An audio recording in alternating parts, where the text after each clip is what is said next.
Bună ziua, dragi!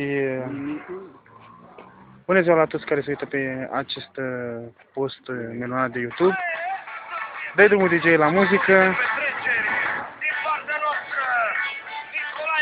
Un pic mai în spate, băieți, dacă vreți să vă dați voi. Perfect, perfect. Vreau să bea.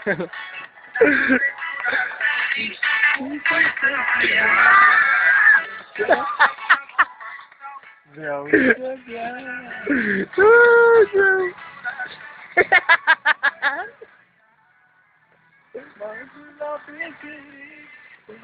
Hai, dansați, băi, dansați. Zum sticlele, așa asta vreau cu ce. Sunt goale sticlele, sunt goale sticlele. Dați-vă mai spate un pic pentru profil, băi. Sunt bete curvele. Hop, hop, hop. Și hai să fie acest videoclip pentru toți șmecherii de București. Hoa, haide, haide, haide, haide.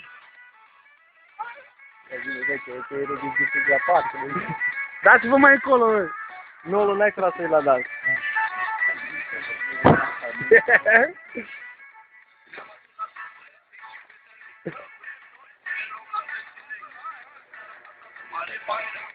Hai, băi, dansați. Și cu dedicație specială pentru cei care se uită pe YouTube la faza asta. YouTube-ul.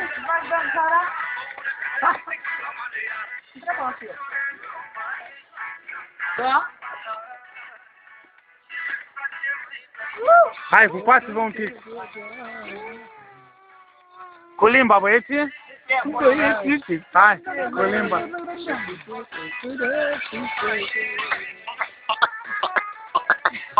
La trecere, băieții și fetele. Și acum mă țin cu mine să fac un reportaj.